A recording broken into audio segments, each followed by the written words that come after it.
Dance കളിക്കാമെന്ന് Padma സമ്മതിച്ച സ്ഥിതിക്ക് Vijay announce ചെയ്യാണ്. അങ്ങനെ നമ്മുടെ എല്ലാവരുടെയും റിക്വസ്റ്റ് പ്രകാരം ആൻറ്റി ഒരു ഡാൻസ് കളിക്കാൻ പോകുന്നു.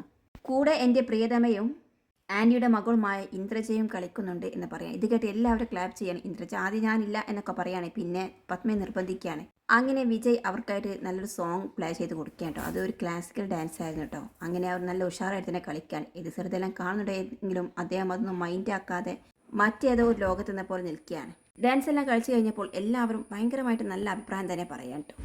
എന്നാൽ സൂര്യൻ നന്ദിനി സഞ്ചരിക്കുന്ന ആ ലോറി ബ്ലോക്ക് ചെയ്തിരുന്ന ഗുണ്ടകളുടെ അടുത്തേക്ക് ലോറി ഡ്രൈവർ ഇറങ്ങി ചെന്നിട്ട് ചോദിക്കുന്നുണ്ട്, ഇതിലുള്ള അഡ്രസ്സ് നിങ്ങൾക്കറിയാമോ? ആ അഡ്രസ്സ് അവർ നോക്കിയിട്ട് പറയുന്നുണ്ട്, ആ ഇതാണോ, ഇത് നമ്മുടെ ഗോഡൗണിലേക്കുള്ളതല്ലേ എന്ന് പറയാണ്. എന്നിട്ട് പറയുന്നുണ്ട്, ഞങ്ങളെ പിന്നാലെ വന്നോളൂ, വഴി ഞങ്ങൾ കാണിച്ചു തരാം എന്ന് പറയാണ്. അങ്ങനെ 2 ബൈക്കിലായിട്ട് ആ ഗുണ്ടകൾ മുന്നിലും പിന്നിലെ ആ ലോറിയും 2 അലമാറയിൽ പരസ്പരം അറിയാതെ നന്ദിനിയും സൂര്യയും സഞ്ചരിക്കുകയാണ്. അവസാനം ആ ലോറി അവരുടെ ഗോഡൗണിൽ വന്ന് നിൽക്കുകയാണ്.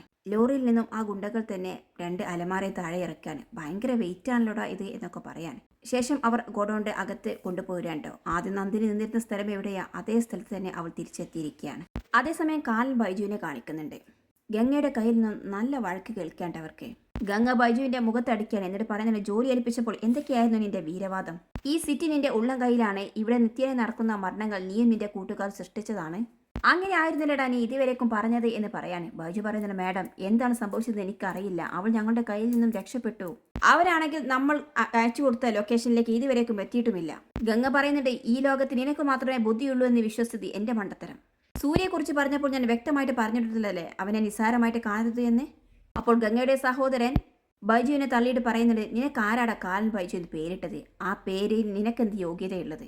ഗംഗയെ നാട്ടുകാരുടെ മുന്നിൽ തുരുമ്പിച്ച കത്തിയും കാണിച്ച് ഭീഷണിപ്പെടുത്തുന്ന ഒരു ഗുണ്ടയെ ഈ ജോലി ഏൽപ്പിച്ചത് നിന്റെ തെറ്റ്. ഗംഗയാകെ ദേഷ്യം പിടിച്ച് നിൽക്കേണ്ടോ. ബൈജു പറയുന്നത്, മാഡം ഇന്നേ വരെ എന്നെ ഏൽപ്പിച്ച ഒരു ജോലിയിൽ എനിക്ക് ഇതുവരേക്കും വീഴ്ച പറ്റിയിട്ടില്ല. ഒരവസരം കൂടി എനിക്ക് തരണം മാഡം എന്ന് പറയാണ്. ഗംഗയുടെ ബ്രദർ ചോദിക്കുന്നുണ്ട്, എന്നിട്ട് എന്തിനാ ഇനിയും നാണം കെടാനോ? അപ്പോൾ ഗംഗ പറയുന്നുണ്ട്, നോക്ക്, പത്മയുടെ കുടുംബത്തിൽ ഒരു മരണം നടന്ന ശേഷം പരോൾ ആപ്ലിക്കേഷനിൽ ഒപ്പിടാൻ കാത്തു നിൽക്കുകയാണ് എൻ്റെ ഭർത്താവ്. അദ്ദേഹത്തിന് ഞാൻ കൊടുത്ത വാക്ക് എനിക്ക് പാലിച്ചേ പറ്റൂ. ഇന്ന് സൂര്യാസ്തമനത്തിന് മുന്നേ അവർ 2 പേരെ തീർക്കാൻ നിനക്ക് പറ്റുമോ? ഇത് കേട്ട തന്നെ ബൈജു വാശിയോട് കൂടി, പറ്റും മാഡം, എനിക്ക് സംഭവിച്ച തെറ്റി എനിക്ക് തിരുത്താൻ പറ്റും. ഇതുവരെ അവർ കൊല്ലപ്പെടേണ്ടത് മാഡത്തിന്റെ ആവശ്യമായിരുന്നു. പക്ഷേ ഇന്ന് മുതൽ ഇത് എൻ്റെ വാശിയാണ്, എൻ്റെ ആവശ്യമാണ്. ഇന്ന് സൂര്യൻ അസ്തമിക്കുന്നതോടെ മാഡം പറഞ്ഞ കാര്യം പൂർത്തിയാക്കി മാഡത്തിന്റെ മുൻപിൽ എത്തിയിരിക്കും ഞാൻ, അല്ലെങ്കിൽ ഇത് കാലൻ ബൈജു അല്ല. ഇങ്ങനെ പറഞ്ഞ് ബൈജു ബൈക്കും എടുത്ത് അവിടെ നിന്ന് പോവുകയാണ്. ശേഷം ബ്രദർ പറയുന്നുണ്ട്, വാചകമടിക്ക് ഒരു കുറവുമില്ല, ഇവനൊക്കെ ശരിക്കുമുള്ളൊരു ഗുണ്ടയാണോ എന്തോ എന്ന് പറയാണ്. ഗംഗ പറയുന്നുണ്ട്, ഏട്ടാ സത്യം പറഞ്ഞാൽ ഇവർക്കൊരു തോൽവി നല്ലതാണ്. അവന്റെ തൊഴിലിനെയാണ് ചോദ്യം ചെയ്യപ്പെട്ടിരിക്കുന്നത്. ഇനി അവൻ വെറുതെ ഇരിക്കില്ല. പറഞ്ഞ സമയത്തിനുള്ളിൽ അവൻ പൂർത്തിയാക്കും. ഇനി അഥവാ അവനെക്കൊണ്ട് സാധിച്ചില്ലെങ്കിൽ ഞാൻ നേരിട്ടിറങ്ങും. ഇങ്ങനെ പറഞ്ഞ് വാശിയോട് കൂടി നിൽക്കുകയാണ് ഗംഗ. അതേസമയം ഗോഡൌണിൽ കാണിക്കുന്നുണ്ട്, നന്ദിയും സൂര്യയും ഇപ്പോഴും ആ അലമാരക്കകത്ത് തന്നെയാണ്. ഗുണ്ടകൾ 4 പേരും അടുത്ത് വന്നിട്ട് പറയുന്നുണ്ട്, ഒരാൾ പറയുന്നുണ്ട്, അണ്ണാ പണി തുടങ്ങിയാലോ? മറ്റൊരു പറയാണ്, ബൈജോണൻ വരട്ടെടാ, അതുവരേക്കും കാത്തു നിൽക്കുക എന്ന് പറയാണ്. ഇത് കേൾക്കുമ്പോൾ നന്ദിനിക്ക് ഇത് എവിടെയോ കേട്ട ശബ്ദം ആണല്ലോ. അപ്പോഴാണ് അവൾക്ക് ചതി പറ്റിയ കാര്യം മനസ്സിലാവുന്നത്. അവൾ അതിനകത്ത് നിന്നും വിങ്ങിക്കൊണ്ട് വാ പൊത്തി നിൽക്കുകയാണ്. ഈശ്വര എന്ന് വിളിക്കുകയാണ് കേട്ടോ. അപ്പോഴേക്കും ബൈജു അവിടെ എത്തുകയാണ്. നല്ല ദേഷ്യത്തിലാണ് കേട്ടോ. ഷേ എന്നും പറഞ്ഞ് അങ്ങോട്ടും ഇങ്ങോട്ടും നടക്കുകയാണ്. എന്തു പറ്റിയ അണ്ണ എന്ന് ചോദിക്കാൻ ഒരാൾ, അവനെയും അവളെയും കണ്ടെത്തിയേ പറ്റൂ, ഇന്ന് രാത്രിക്കുള്ളിൽ 2നെയും തീർക്കണം എന്ന് പറയാണ്. ഇത് കേൾക്കുമ്പോൾ സൂര്യക്കും കാര്യം മനസ്സിലാവുക കേട്ടോ. ഒരു കാര്യം ഏറ്റെടുത്തത് പരാജയപ്പെടുന്നത് ആദ്യമായിട്ടാണ്. എന്തെങ്കിലും സംഭവിച്ചാലും ശരി, നാളെ നേരം പുലരുന്നതിന് മുൻപ് അവരെ കണ്ടെത്തിയേ പറ്റൂ. കേട്ടല്ലോ എന്ന് പറയാണ്. അതിനോട് പറയുന്നുണ്ട്, അണ്ണ നമ്മൾ അവരെ കണ്ടുപിടിക്കും, അതിൽ യാതൊരു സംശയവുമില്ല. ഇപ്പോൾ തന്നെ നമുക്ക് പോകാം എന്ന് പറയാണ്. ബൈജു പറയുന്നത്, ഒരു കാര്യം ചെയ്യേ, അലമാരക്കുള്ളിൽ നമ്മുടെ സാധനം നിറക്ക്, ലോഡ് ചെയ്തിട്ട് നമുക്ക് ഇറങ്ങാം, പെട്ടെന്നാവട്ടെ എന്ന് പറയാണ്. അങ്ങനെ പെട്ടി എടുത്തുകൊണ്ട് വാടാ എന്ന് പറയുമ്പോൾ ഒരാൾ മറ്റൊരാളോട്. അങ്ങനെ 4 പേരും അങ്ങോട്ടും ഇങ്ങോട്ടും പെട്ടികൾ എടുക്കാൻ വേണ്ടിയിട്ട് പോവുകയാണ്. അതിനിടയിൽ ഒരാൾ വന്നിട്ട് അലമാരയുടെ ഡോർ തുറക്കാൻ കേട്ടോ. ആ സമയത്ത് നന്ദിനി അകത്തു നിന്നും അത് മുറുകെ പിടിക്കുകയാണ്. അണ്ണ ഈ ഡോർ ടൈറ്റാണെന്ന് തോന്നുന്നു, തുറക്കാൻ പറ്റുന്നില്ലല്ലോ എന്ന് പറയാണ്. ബൈജു പറയുന്നത്, ശക്തിയായിട്ട് പിടിച്ച് തുറക്കടാ എന്ന് പറയാണ്. അങ്ങനെ അയാൾ നന്നായിട്ട് പിടിച്ച് ശ്രമിച്ചുകൊണ്ട് തന്നെ അത് തുറക്കുകയാണ്. ആ സമയത്ത് നന്ദിനിയുടെ കയ്യിൽ നിന്നും ഡോർ പോവാൻ കേട്ടോ.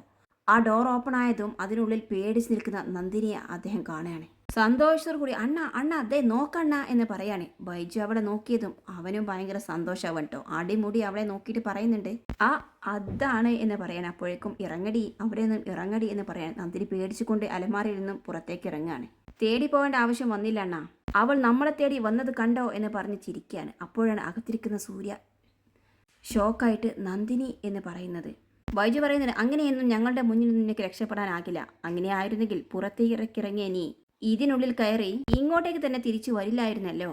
ഡി, നിന്നെ നേരത്തെ തന്നെ കൊല്ലാതിരുന്നത് എന്റെ തെറ്റ്. പേടിക്കണ്ട, ഇനി നിനക്ക് ഒരുപാട് സമയമൊന്നുമില്ല. പറ്റേൽ ചോദിക്കുന്നതിന് എന്താടി നിനക്കൊന്നും പറയാനില്ലേ? കാലം ബൈജുവിനെ വെട്ടിച്ച് ഇന്ന് വരെ ഒരുത്തിയും പുറത്തു പോയിട്ടില്ല. നിന്നെ പിടികൂടിയ സമയം നിന്റെ മരണം നിശ്ചയിച്ചതാ. ബൈജു പറയുന്നത് ഡി, നീ ഇങ്ങോട്ടേക്ക് തിരിച്ചു വന്ന സ്ഥിതിക്ക് നിന്നെ കാത്തിരിക്കുന്ന നിന്റെ ഭർത്താവിനെ കൂടി ഞാൻ ഇങ്ങോട്ടേക്ക് വരുത്തും. എന്നിട്ട് ഒന്നിച്ച് ഒരേ കയറിൽ കെട്ടിത്തൂക്കും രണ്ടിനെയും. ഞാൻ എന്തായാലും നിന്റെ ഭർത്താവിനെ ഒന്ന് വിളിക്കട്ടെ, വരുത്തിട്ടടി ഞാൻ അവനെ. ഇതെല്ലാം അരമാരക്കുള്ളിൽ കേട്ട് നിൽക്കുന്ന സൂര്യ പെട്ടെന്ന് തന്നെ പോക്കറ്റിൽ നിന്ന് ഫോൺ എടുക്കുകയാണ്. എന്നിട്ട് ഫോൺ സൈലന്റിലാക്കുകയാണ് കേട്ടോ. അപ്പോഴേക്കും ബൈജു സൂര്യയുടെ ഫോണിലേക്ക് വിളിക്കുകയാണ്. ഫോൺ വൈബ്രേറ്റ് ചെയ്തത് കേട്ടിട്ട് സൂര്യ ഫോൺ എടുക്കുകയാണ്. എന്താടാ, പറഞ്ഞ സമയത്ത് എത്താറായില്ലേ തനിക്ക് എന്ന് ചോദിക്കുകയാണ്. സൂര്യ പറയുന്നത് ഞാൻ വന്നുകൊണ്ടിരിക്കുക. നിന്റെ ഭാര്യ രക്ഷപ്പെട്ടു എന്നൊന്നും കരുതണ്ട, അവളുടെ എൻ്റെ കൂടെ തന്നെയുണ്ട്. എന്നാ അതാ കേട്ടോ എന്ന് പറഞ്ഞിട്ട് നന്ദിനിയുടെ മുടിക്ക് കുത്തി പിടിക്കുകയാണ്. അവൾ വേദന കൊണ്ട് നിലവിളിക്കാൻ കേട്ടോ. കേട്ടോടോ നീ കേട്ടോ എന്ന് ചോദിക്കാൻ കേട്ടോ സൂര്യയോട്. അപ്പോൾ സൂര്യ പറയുന്നുണ്ട് നന്ദിനിയെ ഒന്നും ചെയ്യരുത്. ബൈജു പറയാണ് നീ വരുന്നത് വരെ ഞാൻ അവളെ ഒന്നും ചെയ്യില്ല. 10 മിനിറ്റിനുള്ളിൽ നീ ഇവിടെ എത്തണം. ഞാൻ നിനക്ക് ലൊക്കേഷൻ അയക്കാം. അതിനുള്ളിൽ നീ എത്തിയാൽ നിനക്ക് നിന്റെ ഭാര്യയെ ജീവനോടെ കാണാം. ഇല്ലെങ്കിൽ ഞാൻ അവളെ കൊല്ലും, മനസ്സിലായോടാ? 10 മിനിറ്റ്, അതിനുള്ളിൽ നീ ഞാൻ അയക്കുന്ന ലൊക്കേഷനിൽ എത്തിയിരിക്കണം എന്ന് പറഞ്ഞ് ഫോൺ വെക്കുകയാണ്.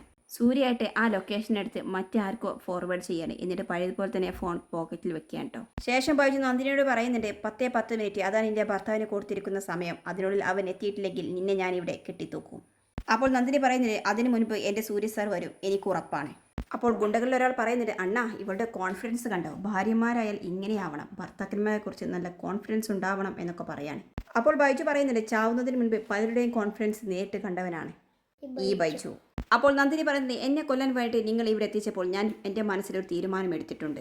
എൻ്റെ സൂര്യ സാർ എത്തുന്നതിന് മുൻപ് ഞാൻ ചാകില്ല എന്ന്. എൻ്റെ കഴുത്തിൽ സൂര്യ സാർ കെട്ടിയ ചാലി സത്യമാണെങ്കിൽ ഈ പറഞ്ഞ 10 മിനിറ്റിനുള്ളിൽ സൂര്യ സാർ വന്നിരിക്കും. അപ്പോൾ ബൈജു പറയുന്നത് വരട്ടെടി, കാലിനെ തോൽപ്പിക്കാനുള്ള കഴിവുണ്ടെങ്കിൽ അവനിവിടെ വന്നിറങ്ങട്ടെ. 10 മിനിറ്റല്ല 10 മണിക്കൂർ അനുവദിച്ചാലും നീ ചാവുന്നതിന് മുൻപ് അവനെ കൊണ്ട് ഇവിടെ എത്താൻ പറ്റില്ല. ഇത് കേട്ടതും അലമാരക്കകത്തിരിക്കുന്ന സൂര്യ വാശിയോട് കൂടി അത് പറ്റും എന്ന് പറയാണ്. എല്ലാവരും ചുറ്റും നോക്കുകയാണ് കേട്ടോ. അപ്പോഴത്തെ അലമാരക്കകത്തിരിക്കുന്ന സൂര്യ ഡോർ തുറന്ന് പുറത്തേക്ക് ഇറങ്ങി വരുന്നു. എല്ലാവരും ഷോക്കായി നോക്കി നിൽക്കുകയാണ്. ഗുണ്ടയിലൊരാൾ പറയുന്നത് അണ്ടാ, എന്തു അണ്ണാ ഇത്? നമ്മുടെ വല വെട്ടിപ്പോയവൻ ഇതാ അലമാരയിൽ കയറി തിരിച്ചു വന്നിരിക്കുന്നു. ഇത് കേട്ട് എല്ലാവരും ചിരിക്കാൻ കേട്ടോ. സൂര്യ പറയാണ് നന്ദിനി എന്നെ കുറിച്ച് പറഞ്ഞൊരു വിശ്വാസമില്ലേ, അവളെ കൊല്ലുന്നതിന് മുൻപ് ഞാൻ തിരിച്ചു വന്നിരിക്കുമെന്ന്? അതവൾ നിങ്ങളോട് പറഞ്ഞ വാക്കല്ലടാ, ദൈവത്തോട് പറഞ്ഞ വാക്കാണ്. അതുകൊണ്ടാണ് ഞാൻ നിങ്ങളുടെ മുന്നിൽ ഇങ്ങനെ വന്ന് നിൽക്കുന്നത്. അപ്പോഴാണ് ബൈജു പിടിച്ച് കെട്ടടാ ഇവനെ, പിടിയടാ എന്ന് പറയാണ്. എല്ലാവരും കൂടി സൂര്യയുടെ നേരെ പാഞ്ഞടക്കുകയാണ്. എന്നിട്ട് അവനെ പിടിക്കാൻ കേട്ടോ. അപ്പോഴേക്കും സൂര്യ കുതറാണ്, ഒക്കെ 4 വഴിക്കും ചെന്ന് വീഴാണ്. പിന്നീട് ഭയങ്കര അങ്ങോട്ടും ഇങ്ങോട്ടും ഇടിയാണ് കേട്ടോ. അതിൻ്റെ സൂര്യ പറയുന്നുണ്ട് നന്ദിനി ഇനി പോ, എങ്ങനെ പോയി രക്ഷപ്പെടും എന്ന് പറയാണ്. ഇല്ല സൂര്യ സാർ ഞാൻ പോകില്ല എന്ന് പറഞ്ഞ് വാശിയോട് കൂടി അവിടെ നന്ദിനി നിൽക്കുകയാണ്. അപ്പോഴേക്കും അവിടെ പോലീസും എത്തുകയാണ് കേട്ടോ. ഇവരെ ഒരുപാട് ദിവസമായിട്ട് തിരഞ്ഞുകൊണ്ടിരിക്കുകയായിരുന്നു ഞങ്ങൾ എന്ന് പറഞ്ഞ് എല്ലാവരെയും പിടിച്ച് കെട്ടുകയാണ്. ആ സമയത്ത് സൂര്യ ബൈജുവിനെ കോർ പിടിച്ചിട്ട് പറയുന്നുണ്ട് എടോ, ഇപ്പോൾ ഞങ്ങൾക്ക് സമയമില്ല, ഞാൻ എന്തായാലും നിന്നെ നേരിട്ട് കാണുന്നുണ്ട്, നിനക്കുള്ളത് ഞാൻ തന്നോളാം, ആരാണ് ഇതിൻ്റെ പിന്നിലെന്ന് എനിക്ക് നിന്റെ വായിൽ നിന്ന് തന്നെ കേൾക്കണം എന്ന് പറയാണ്. അങ്ങനെ ഗുണ്ടകളെയും ബൈജുവിനെയൊക്കെ കൊണ്ട് പോലീസുകാർ അവിടെ നിന്ന് പോവാണ്. ശേഷം സൂര്യ പറയുന്നത് നന്ദിനി നമുക്ക് എത്രയും പെട്ടെന്ന് പോകണം, നമ്മൾ അവിടെ എത്തേണ്ട അത്യാവശ്യമുണ്ട് എന്ന് പറഞ്ഞിട്ട് നന്ദിനിയുടെ കൈ പിടിച്ച് ആ ഗൗഡനിൽ നിന്നും യാത്രയാവുകയാണ്. അതേസമയം പത്മയുടെ വീട് കാണിക്കുന്നുണ്ട്. അവിടെ എജി സാറിന് കേക്ക് കട്ട് ചെയ്യാൻ വേണ്ടിയിട്ട് എല്ലാവരും വെയിറ്റ് ചെയ്യാണ്. പത്മ വന്ന് ഒരുപാട് നിർബന്ധിക്കാൻ, ഇനിയും നിങ്ങൾ എന്നെ ഇങ്ങനെ നാണം കെടുത്തിട്ട് എത്രയും പെട്ടെന്ന് വാ എന്ന് പറഞ്ഞിട്ട് എജി സാറിനെ നിർബന്ധിച്ച് വിളിച്ചുകൊണ്ട് പോവുകയാണ്.